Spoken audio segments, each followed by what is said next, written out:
I was reviewing the final slides for our board meeting when reception messaged me. Investors arrived early, and the new CEO is here. Perfect timing. I'd been up since before sunrise, tightening projections, rehearsing answers, preparing to defend the expansion strategy I had spent 3 years building. 3 years of 14-hour days. 3 years turning a fragile idea into a profitable analytics firm now worth several million. Today mattered. I adjusted my blazer and headed to the lobby. The space looked exactly as I'd designed it: glass, steel, quiet confidence. I spotted our investors immediately, mid-conversation with a tall man in an immaculate suit.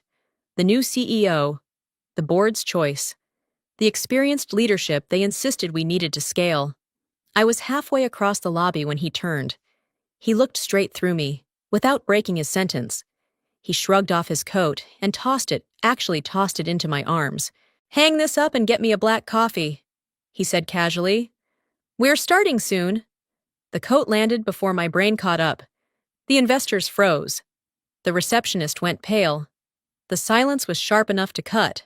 "And be quick," he added, finally glancing at me. Executives only in the meeting, in that moment. I had options: correct him, humiliate him, make a scene. Instead, I nodded. "Of course," I said softly. I turned and walked away with his coat, counting each step, not because I was afraid, but because I was calculating 10 steps behind me. He called out again. "Oh, and if you see Eleanor, tell her I've arrived." Eleanor, me. He was asking for me while dismissing me. I didn't go to the coffee station. I went to my office. I hung his coat neatly in my closet, sent a single message to my assistant, and then to the investors. "Please take your seats. I'll join shortly." I gave myself exactly 3 minutes to feel the anger, then compress it into something sharper. Because moments like this don't disappear. They reveal people. And this one was going to matter for both of us. If this moment stirred something in you, I hope the people you care about are doing okay today. Maybe after this. Send a quick message, share a meal, or sit down together for a real conversation. Those small moments matter more than we realize. I'd love to know where you're listening from right now. It always reminds me how far these stories travel. If you feel connected to this story, staying with me by subscribing means more than you think. What happens next wasn't loud or dramatic at first, but it quietly changed everything. When I entered the boardroom, the conversations faded one by one. 8 people sat around the long walnut table: investors, senior leaders, advisors. At the far end sat the man whose coat now hung quietly in my office. He was mid-sentence, holding court, gesturing easily, already occupying space as if it had always belonged to him. I took my seat at the head of the table. My assistant placed the presentation remote in my hand without a word. The new CEO stopped talking. For half a second, confusion crossed his face. Then recognition followed. Not respect recognition. The unsettling kind. The kind that arrives too late. "Apologies for the delay," I said calmly. "Let's begin." He straightened in his chair. "Recovering fast. Men like him always do. I don't believe we've formally met," I continued. Eyes steady on his. "I'm Anita Collins, founder, majority shareholder, and until recently, acting chief executive." The room went very still. His confidence didn't vanish, but it cracked, just enough. He stood halfway, extending his hand. Of course. There must have been a misunderstanding earlier. "There was," I replied, not taking his hand. But misunderstandings tend to be revealing.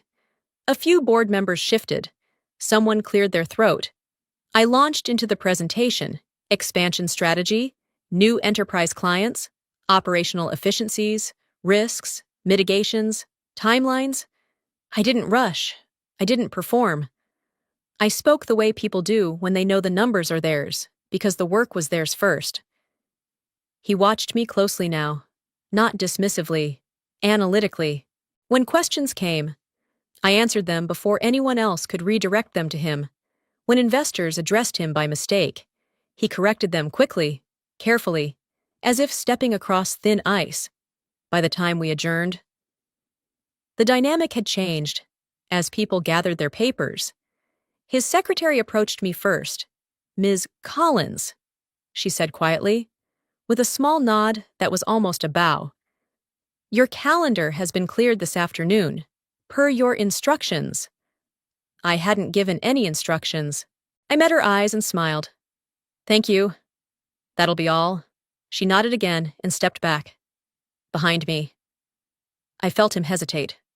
"Anita," he said, lowering his voice, "I owe you an apology. I made an assumption." "Yes," I said. "You did, I assure you." He continued. "That won't happen again. I'm sure you believe that." I replied. "We'll discuss expectations later." I stood, gathering my notes, as I walked out. I heard him exhale long, controlled, unsettled. Some people think power announces itself loudly. They're wrong. Real power corrects the room without raising its voice, and I had only just begun to let him understand exactly whose room this was. By the end of the week, the apology had expired, not because he repeated the mistake openly, but because he refined it. In meetings, he stopped interrupting me directly. Instead, he reframed my points 5 minutes later, adjusting the language just enough to sound original. When I spoke about scaling cautiously, he called it risk-aware acceleration. When I flagged compliance concerns, he labeled them temporary friction. Same substance, different credit, subtle, polished, familiar. I noticed who he listened to and who he didn't. Male department heads received eye contact, follow-up questions, praise in group emails. Female executives were thanked privately, their ideas redistributed publicly. No single moment was dramatic enough to confront. Together, they formed a pattern so clean it almost felt intentional. I began documenting everything: dates, meetings, exact phrasing, who was in the room, who spoke first, who received attribution. I didn't tell anyone yet. Experience had taught me that credibility compounds when patience comes first. One afternoon, during a client call, he stepped in front of me, literally placing himself between me and the screen. "I'll handle this," he said smoothly, answering a technical question I had personally architected the solution for. The client nodded, confused but compliant. I let it happen. After the call, I didn't react. I simply asked for the recording and saved it. That evening, his secretary knocked on my door. "Ms. Collins," she said quietly, closing it behind her. "I hope this isn't out of line." "It isn't," I replied. She hesitated. "He's been asking for access to things outside his scope. Historical contracts, original licensing documents, IP summaries." My pen stopped mid-note. "What did you tell him that approvals go through you?" she said. He wasn't pleased. I nodded once. "Thank you for telling me." When she left, I opened his employment agreement. The board had negotiated aggressively on his behalf: salary, severance, title, but they hadn't touched governance, ownership, control. Those sections were still mine. Late that night, I walked the quiet office floor. Lights dimmed, desks empty. I stopped at the framed photo near my door, the first team. Crowded into a borrowed conference room, cheap coffee, borrowed chairs, belief doing the heavy lifting. I hadn't built this company to win ego contests. I'd built it to last. The next morning, I scheduled a one-on-one. He arrived confident, relaxed, already talking. I let him finish. Then I said, "I want to be very clear about something." He leaned back, smiling. "Of course, this company rewards competence." I continued, "But it protects trust." His smile thinned. "And right now," I added, "you're testing the wrong boundary." Silence. He nodded slowly, understood. But his eyes told a different story. That was the moment I stopped observing and started preparing. If you leave here, you will miss the most important thing. Preparation doesn't look dramatic from the outside. It looks like calendars tightening, emails shortening, doors closing softly instead of slamming. I didn't confront him again. I didn't warn the board. I didn't rally allies. I did something far less visible and far more effective. I audited everything, not in secret, not illegally, just thoroughly. I reviewed governance documents the board hadn't touched in years, operating agreements written when the company was still fragile, when control mattered more than optics, clauses about authority during leadership transitions, emergency provisions no one expected to need, signature chains, delegation limits. He assumed his title gave him reach. It didn't. At the same time, I paid attention to movement. He began scheduling informal check-ins with investors, always framed as alignment, never strategy. He praised my vision publicly, then quietly suggested execution risks in private. He didn't attack me. He repositioned me. Classic. My assistant noticed it before I mentioned it. He's asking where decisions stall, she said one evening, and who really drives them. I nodded. Let him ask. Meanwhile, departments started copying me on emails they'd previously sent only to him, not because I asked, but because people sense shifts before they're announced. Engineers, finance, even HR. Trust has its own circulation system. Then came the request, a late afternoon message from his secretary. Polite, neutral. He's requesting access to legacy contracts and early client agreements for strategic review. I replied with one line. Please advise him that I'll provide summaries where appropriate. Minutes later, he appeared in my doorway. Anita, he said, tone controlled. I need direct access. Summaries don't give context. They give relevance. I replied. Context is earned. He paused, recalibrating. This isn't about authority, is it? No, I said. It's about alignment. He studied me, searching for leverage that wasn't there. Look, he said finally, we both want the same thing: growth, stability, exit optionality. I smiled faintly. If that were true, we wouldn't be having this conversation. He left without another word. That night, I called our outside counsel, not to complain, to confirm. What happens? I asked. If an executive exceeds access boundaries without authorization, there was a pause. Then that depends on documentation. Good, I said. We're excellent at documentation. By the end of the week, I had timelines, cross-references, internal memos, patterns that were no longer subjective. He wasn't sabotaging, he was positioning, and positioning always precedes replacement. The board thought they'd hired experience to support the company. What they'd actually hired was ambition with poor patience. I didn't plan to remove him yet. I planned to let him finish building the case against himself. Because when someone believes they're untouchable, they stop being careful, and when they stop being careful, they leave fingerprints. The opening came quietly. A new role appeared on the agenda for our monthly leadership review: Chief Strategy Integration. Temporary, advisory, high visibility, no direct authority, but close proximity to the board. I introduced it myself. We're entering a phase where coordination matters more than speed, I said evenly. This role will ensure alignment across departments as we scale. I watched him lean forward before he realized he was doing it. Will this be an internal appointment? One investor asked. Initially, I replied. I want someone who understands our culture before influencing it. The room stayed neutral, but he wasn't. After the meeting, he caught up with me in the hallway. That role, he said casually, as if the word hadn't been echoing in his head. I assume you had someone in mind. I do, I said, but understanding the company fully will matter. He smiled. Of course, 2 days later. He sent me a proposal, not a pitch, a manifesto, slides filled with frameworks, consulting language, borrowed certainty. He'd even included a section titled Cultural Realignment. I read it once. Then again. Then I forwarded it, unchanged, to my assistant and legal counsel, because embedded in the Polish was something telling. He'd referenced internal processes incorrectly, misnamed systems, overlooked dependencies that anyone who'd actually listened would have caught. Experience can fake confidence. It can't fake familiarity. I called him into my office the next morning. Walk me through your assumptions, I said. He did smoothly, persuasively, but when I asked him to trace decisions backward, he hesitated. When I asked which teams validated the model, he generalized. Leadership sometimes requires abstraction. He said lightly, so does accountability. I replied, I assigned him a simple task.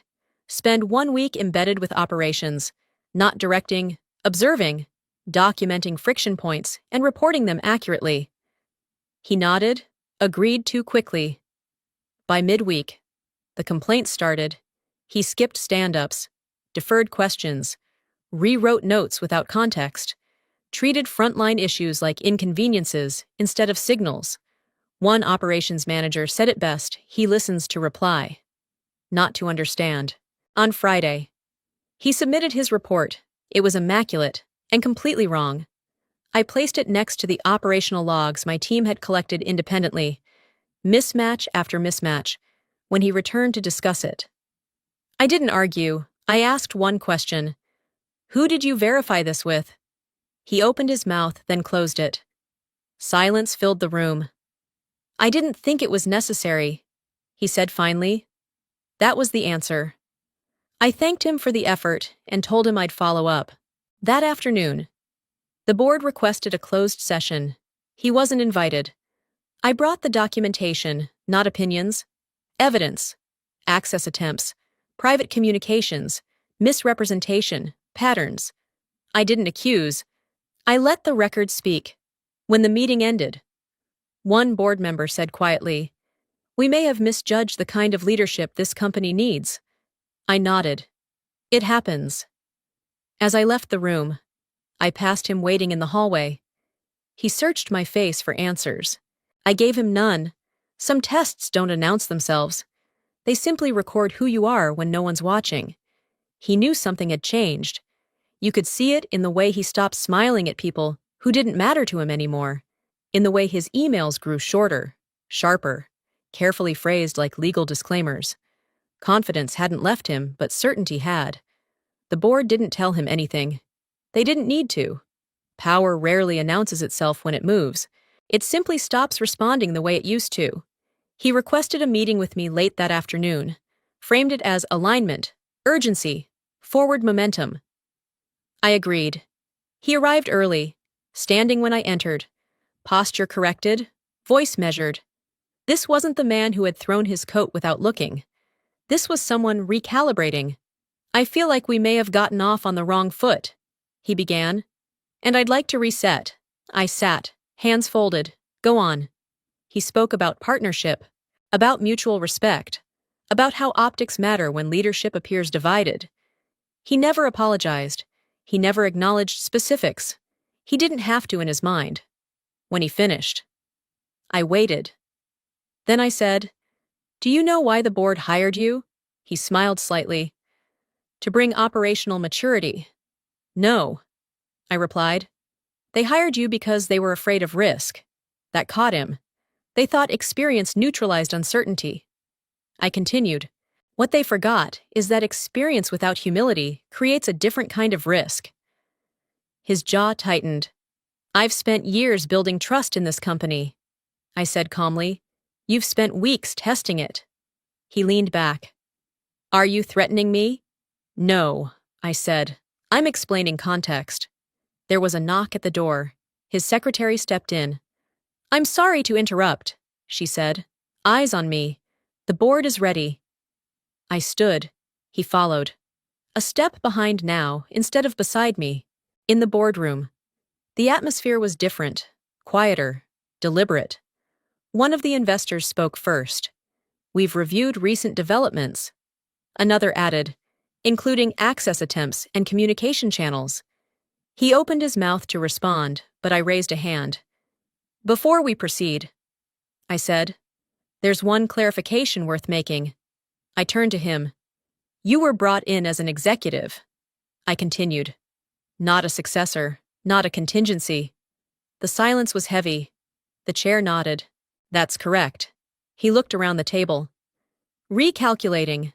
I believe there's been a misunderstanding of intent. There has, the chair replied. But not where you think. They didn't fire him. Not yet. They restricted his access, removed discretionary authority, required oversight, formalized reporting lines to me. The decision was surgical, publicly professional, privately decisive, as we adjourned. He didn't look at me, but his secretary did. She met my eyes and gave a small, respectful nod, the same one from before. When the room emptied, I remained seated for a moment. I didn't feel victorious. I felt resolved, because this wasn't about ego or punishment. It was about restoring balance before damage became irreversible. Some people mistake patience for weakness. What they don't realize is that patience is how you choose when to end something. Restrictions change people, not immediately, but inevitably. Once his access was narrowed, he began compensating elsewhere. Longer hours, louder presence, an urgency that felt less like leadership and more like desperation disguised as drive. He started holding impromptu meetings without agendas, asking questions that circled the same point. Who decides who signs off? Where does authority actually live now? The answers no longer pleased him. Departments stopped deferring. They started documenting. CC lists grew. Conversations shifted from hallway whispers to written summaries. When influence fades, paper replaces charm. One evening, my assistant knocked softly and closed the door behind her. He's been asking finance for projections that haven't been approved, she said, and legal flagged an unusual request. I looked up. What kind? He asked whether executive severance clauses could be renegotiated mid-contract. Hypothetically, that was the moment. Not because it was illegal, but because it revealed intent. People preparing to leave don't ask that question. People preparing to fight do. The next morning, he arrived with renewed confidence, as if resolve alone could bend reality back into place. I think we should streamline decision-making, he said in our check-in. The current structure slows momentum. It slows unilateral decisions, I replied. He smiled tightly. That's one interpretation. I let the silence stretch. Then I slid a folder across the table. Inside were 3 documents: board resolutions, access logs, an internal memo summarizing recent conduct neutral in tone, unmistakable in implication. He flipped through them quickly. This feels formal, he said. It is, I replied. Structure works both ways. He closed the folder. Are you pushing me out? I met his gaze. I'm protecting the company. He leaned back, studying me as if seeing me clearly for the first time. You know, he said slowly, this didn't have to be adversarial. No. I agreed. It became that when you stopped listening. He stood. I'll speak with the board. They're already informed. I said. He paused at the door. You're making a mistake. I didn't respond. Because mistakes repeat patterns. Decisions end them. That afternoon, the board convened again, this time without pretense. They didn't debate performance metrics. They discussed risk, reputational, cultural, structural. When he was invited in, it wasn't to negotiate, it was to conclude. The separation was clean, contractual, controlled. He would retain his title for 30 days, assist with transition, and exit quietly. No scandal, no spectacle, just distance. As he gathered his things later, the office was calm, too calm for drama. He passed my doorway and hesitated. I underestimated you, he said. Yes, I replied. You did. He nodded once and walked away. Later that evening, his secretary stopped by. I wanted to thank you, she said softly, for how you handled this. For the record, I replied, you did your job with integrity. That matters. She smiled. It shows. When the lights dimmed and the office emptied, I stood alone by the window. Power hadn't been seized. It had simply returned to where it belonged. The all-hands meeting was scheduled for the following morning, not to explain, not to justify, just to acknowledge the transition and move forward. I stood on the small stage in the open workspace, looking out at familiar faces engineers who had pulled all-nighters with me, operations leads who knew every weakness in the system, assistants who kept the entire place breathing when pressure peaked. This company doesn't change its values because a title changes. I said simply, we adjust structure when needed, but respect remains constant. There were nods, quiet relief, no applause. That told me everything. Afterward, people drifted back to work. No gossip, no speculation. Productivity resumed like a river returning to its channel. That afternoon, I noticed his secretary packing up her desk. "You're leaving?" I asked. She shook her head. "No, I was reassigned by the board. They asked me to work directly with you." I studied her face. "Do you want to?" "Yes," she said without hesitation. "I do." "Then welcome," I replied. "We'll figure the rest out together, later." As I walked through the lobby, I saw the coat, the same one, still hanging where I'd left it. I took it down and handed it to security for return, no note. No comment. Closure doesn't require commentary. That evening, I stayed late again, reviewing proposals for interim leadership support. This time, I wasn't being pressured. The board asked questions instead of making demands. They listened. Experience mattered. So did judgment. As I shut down my laptop, I heard footsteps. His former secretary, now mine, stood at the door. "I wanted to say something," she said. I nodded. When he arrived, everyone adjusted around him. She continued. "Schedules, tone, even how people spoke. Today, people adjusted around you. That's different." I smiled. "That's the goal." She hesitated, then added, "And for what it's worth, when you walked into that first meeting, and he realized who you were, that was the first time I'd seen him unsure." I didn't respond. Some moments are meant to be observed, not relived. As she left, she paused, then turned and gave a small, respectful bow, half instinct, half acknowledgement. Not subservient, intentional. I stood there for a moment longer, listening to the quiet hum of servers, the sound of something stable continuing to function. Leadership isn't about the moments where you're seen. It's about the moments where others feel safe enough to keep going. And tomorrow, we would. The days after his departure were quieter than I expected. Not empty, settled. Meetings ran shorter. Decisions moved faster. People spoke without checking who was watching. There was a subtle return to something we'd lost without realizing at ease. The board scheduled a follow-up session the following week. This time, the tone was different. No urgency, no corrective energy, just reflection. We underestimated how fragile culture can be during transitions. One investor admitted, and how quickly the wrong kind of confidence can disrupt it. I nodded. Culture doesn't break loudly, it erodes. They asked what I needed going forward, not titles, not reassurances, time, space, and clarity in governance.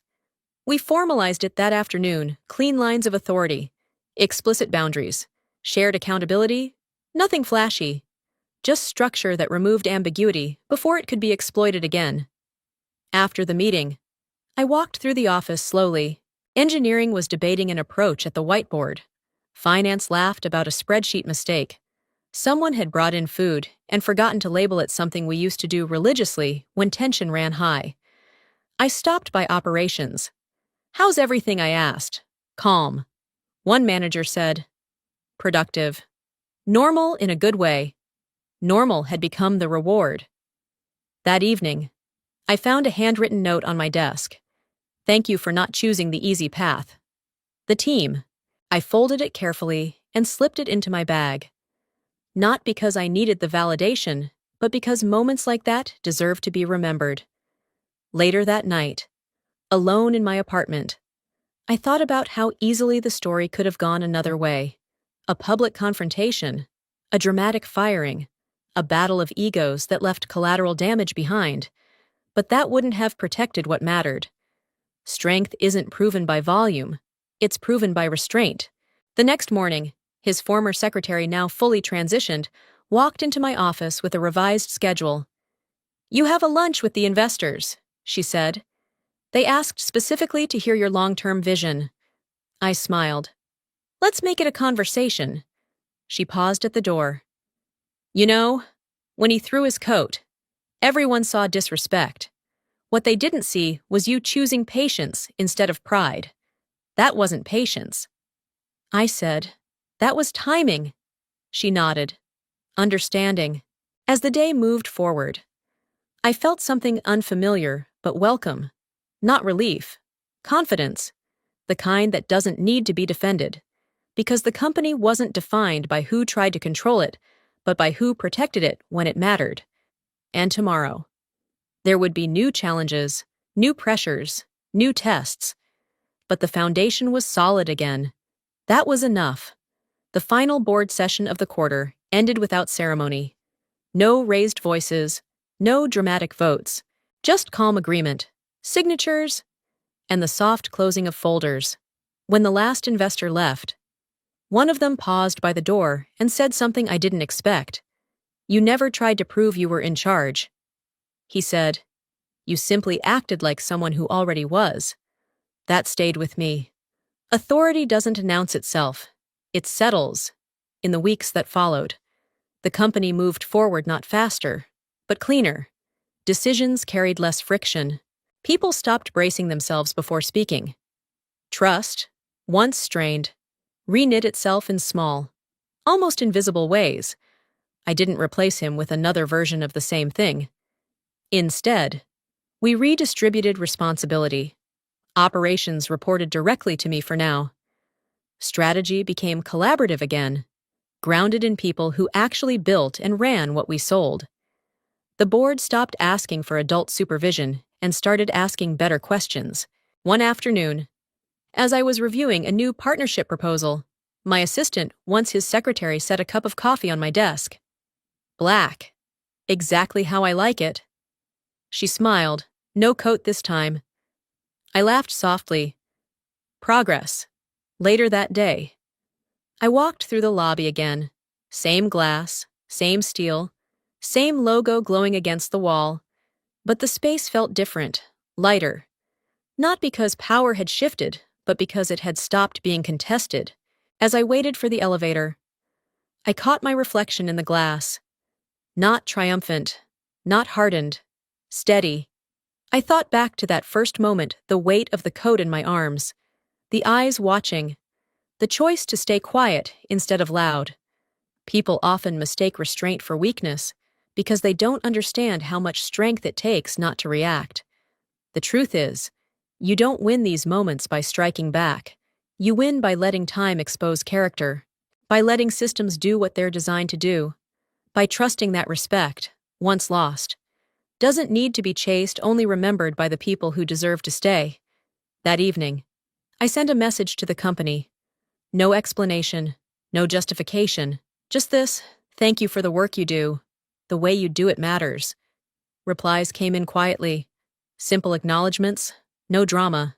And that's when I knew it was over. Not because someone had lost, but because the company had found its balance again. As I shut off the lights and stepped into the night, I felt something rare in leadership. Peace. Not the absence of conflict, but the confidence that when it comes again, I'll meet it the same way. Calmly, precisely, on my terms. When I look back on this story, the lesson isn't about winning or proving power. It's about choosing restraint when reaction would be easier. I learned that real authority grows quietly, through consistency, clarity, and respect, not volume or ego. I'm curious how this story made you feel while listening. Was there a moment that stayed with you? Maybe the coat, the silence, or the way things ended. And where are you listening from right now if this story resonated with you? I'd love to hear your thoughts in the comments. A like or share helps more people find these stories. And subscribing means you'll be here for the next one, too. Next one, 2. Next one, 2.